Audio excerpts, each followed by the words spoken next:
মোহাম্মদ রিফাত প্রশ্ন করেছেন, আসসালামু আলাইকুম রহমতুল্লাহ। ওয়ালাইকুম আসসালাম।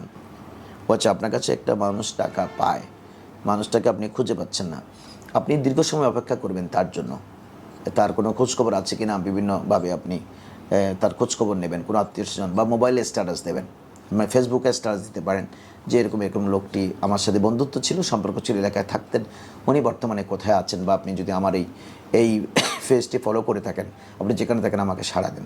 এভাবে আপনি দীর্ঘ সময় অপেক্ষা করবার পরে যদি লোকটার কোনো হদিস পাওয়া না যায়, তখন ওর পক্ষে টাকাটা আপনি আল্লাহর রাহে দান করে দেবেন, গরিব দুঃখে ওর পক্ষে। অর্থাৎ আল্লাহ এই নিয়ত করবেন যে আল্লাহ অমুক লোক আমার কাছে টাকা পায়, তো আমি তার কোনো হদিস পাচ্ছি না, টাকাটা তার কাছে পৌঁছাতে পারছি না, আমি তার পক্ষে হয়ে এই টাকাটা গরিব দুঃখী মানুষকে দান করে দিচ্ছি।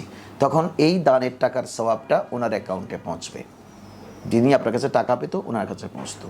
এরপরে যদি ওনার সাথে কোনো দিন আপনার দেখা হয়ে যায়, তখন আপনি বলবেন, ভাই আমি এই কাজ করেছি আপনার পক্ষে, আপনার জন্য আমি দীর্ঘদিন অপেক্ষা করেছি, অপেক্ষা করবার পরে আপনাকে না পাইয়া আমি এই কাজ করেছি। ওনাকে বিনয়ের সাথে সেটা বলবেন, উনিও অ্যাকসেপ্ট করবেন যেহেতু আপনি দান করে দিয়েছেন। কিন্তু আপনাকে আগে বেশ কিছুদিন সময় আপনাকে অপেক্ষা করতে হবে, তার খোঁজখবর নিতে হবে, সে আসে কিনা, ফিরে আসে কিনা, বা তার কোনো খোঁজখবর পেয়েছেন কিনা।